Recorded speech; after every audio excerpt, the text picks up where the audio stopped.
Bonjour, voici le premier numéro de Fermentation, nom de la dernière revue que j'avais publiée en 2013 et qui avait eu 4 numéros.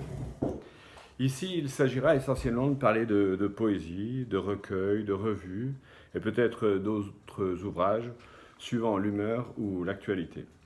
Alors vous avez entendu en prélude un petit extrait de Andesha de Francisco Tárrega, qui était l'un des plus grands compositeurs de guitare au XIXe siècle. Alors pour débuter ce numéro, nous avons 3 ouvrages et 2 revues. Commençons par les recueils et celui de Robert Nash. Alors Robert Nash est un poète américain de ce siècle dont les poèmes ont été publiés par Jean-Claude Tardif dans sa collection Le Tire-Langue et aux éditions à l'Index.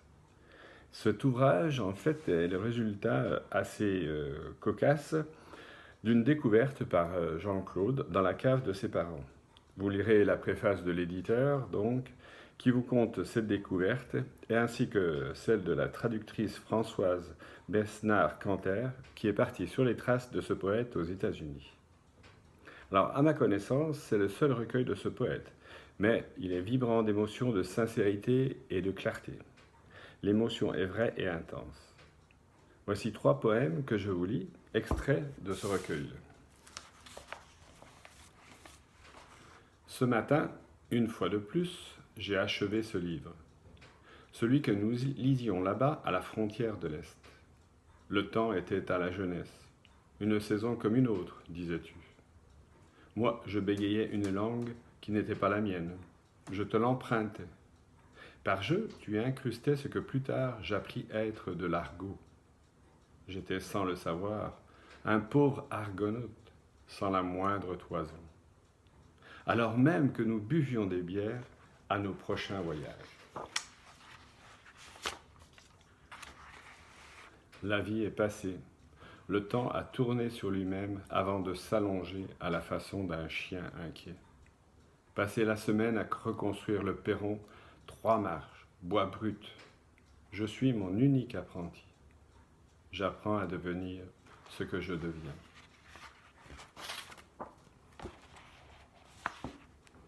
Surprise, j'ai cueilli du miel sauvage, le dernier de l'année. Les abeilles s'endorment déjà. La forêt est rousse.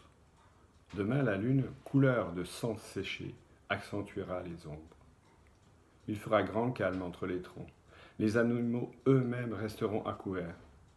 J'ai rentré du bois pour le feu. Je ne sais pas bien pourquoi. Donc cet ouvrage est à 17 € dans la collection Les Plaquettes, avec une préface donc de Françoise Besnard-Canter et de Jean-Claude Tardif. Le second ouvrage concerne une poétesse allemande qui s'est exilée aux États-Unis et qui mourut en 1975 en Suisse. Masha Kaleko est très connue dans son pays natal et il s'agit de la première traduction en français d'une partie de ses écrits. Cet ouvrage a également été publié par Jean-Claude Tardif dans la même collection et a été traduit par Jean-Marc Couvet. Sa traduction est sobre, naturelle et comme il l'écrit dans la postface, il s'est glissé dans les mots de Masha. Il a choisi de conserver la rime lorsque celle-ci était présente dans le poème original. Ici, nous avons affaire à une poésie à la fois moqueuse, sarcastique, mais dont l'élégance est indéniable. Elle est pure et présente, et dans un de ses poèmes, Masha Kaleko écrit « Je chante comme fait l'oiseau ». Il s'agit bien de ça, d'un chant haut, léger, mais qu'on ne peut pas ne pas entendre. Voici, je vais donc vous lire 3 extraits de ce recueil. Pour un. Les autres sont la mer immense. Or, toi seul, tu m'aimais Havre. Crois-moi, dors du sommeil du brave, j'y reviens toujours, évidence. Car tempêtes qui m'ont touché laissèrent intacte ma voile. Les autres sont mer colorée, or toi seul, tu m'es Havre. Tu es le phare, le but ultime, te faut, chérie, dormir en brave. Les autres, vagues, je n'estime, et toi seul, tu m'es Havre.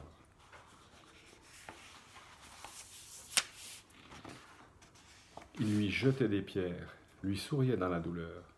Il voulait être, non paraître. Nul ne regardait en son cœur. Personne n'entendait ses pleurs. Et il s'en alla dans le désert, il lui jetait des pierres, avec quoi il fit sa demeure. Le titre de ce poème, c'est L'ermite. Enfin, le troisième. Balaie ton espace avec soin, rends son salut à ton voisin. Répare la clôture ainsi que la cloche du portail avec entrain. Garde en toi la plaie vive en dessous d'un toit temporaire. Déchire tous tes plans, sois sage et tiens-t'en au miracle. Ça fait longtemps qu'ils sont prévus dans le plan intégral. Chasse les peurs au loin, ainsi que ta peur face aux peurs. Vous pourrez donc acquérir cet ouvrage pour 15 €. Je vous donnerai les adresses de la maison d'édition à l'index tout à l'heure. Enfin, le troisième recueil, il est celui de Catherine Baptiste avec des peintures de Rose-Marie Marcalin. Ce recueil est publié par les éditions Édite Inter. Alors, la rencontre entre un poète et un peintre est très fréquente. Elle a toujours eu lieu, sans doute parce que la poésie est peinture et que la peinture est poésie.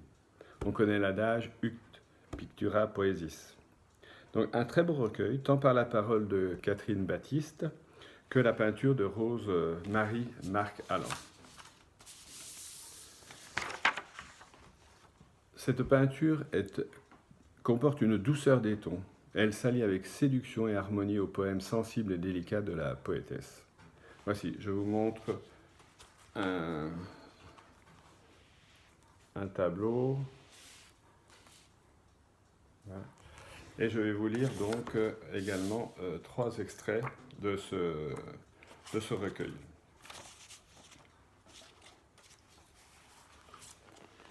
Par les sèves avec l'arbre, par les rosées avec l'herbe, je parle chien, forêt, partout, longtemps, toujours.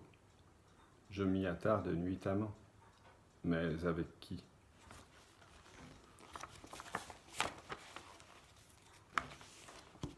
Ce rouge sang te va comme une ombre, forêt, le loup dans le chien. J'en suis aussi inextricablement mêlé. Merci. Avec qui me confond-elle, modelant le passage d'une autre? Avec quelle terre? Ne m'en reconnaît-elle pas moins pour autant? Si pour autant j'adviens louve et louve devenue, dans l'indistinct de la forêt. Donc vous pourrez acquérir cet ouvrage sur le site des éditions Édite Inter pour 16 €. Donc je vous donne l'adresse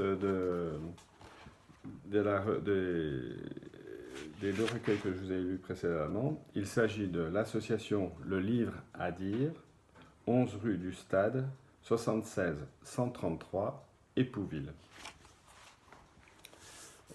Voilà, maintenant nous allons parler de 2 revues.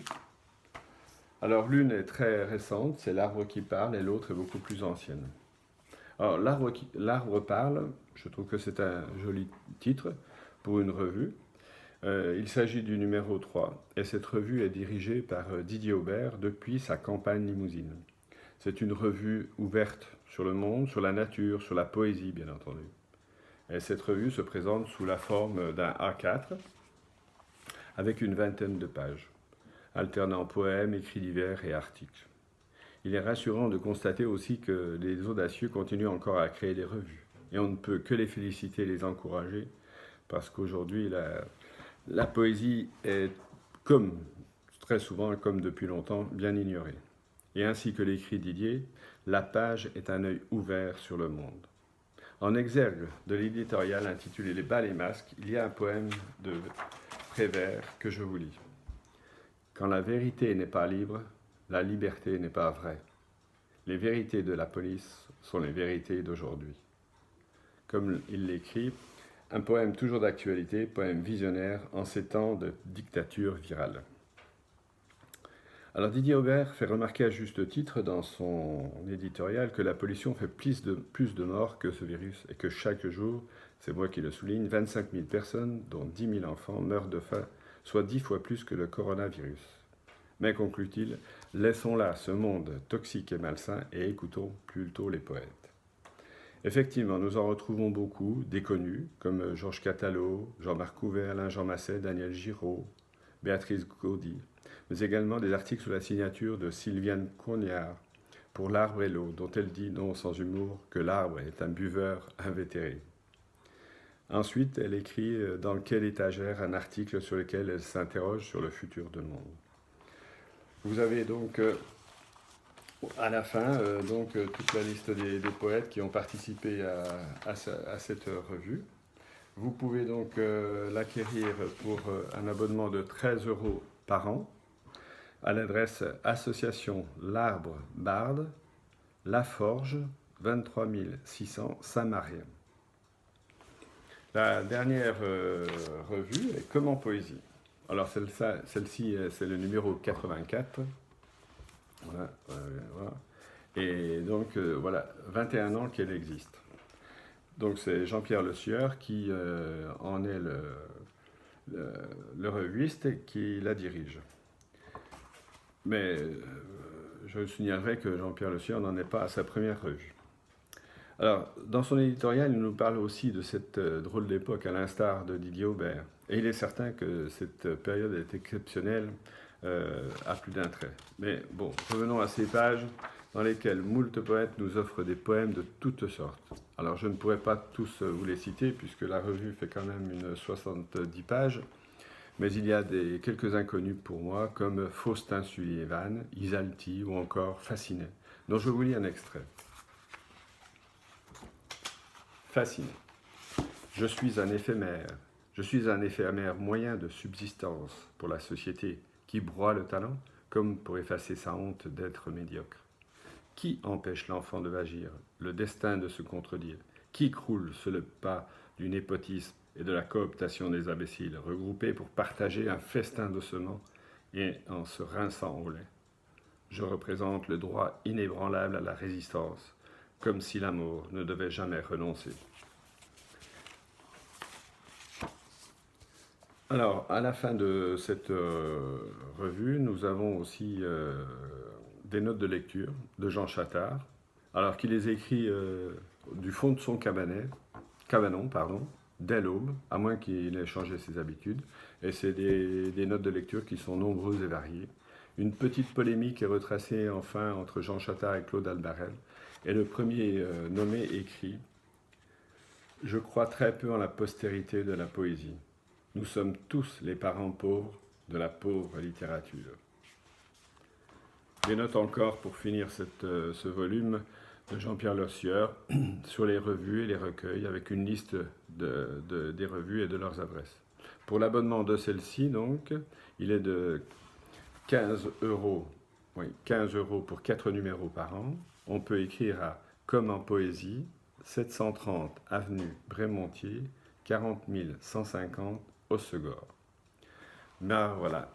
Merci pour votre écoute. Je vous dis à bientôt pour un nouveau numéro de Fermentation. Vous pouvez m'adresser des recueils, livres, revues à mon adresse ou m'écrire par messagerie. Merci, à bientôt.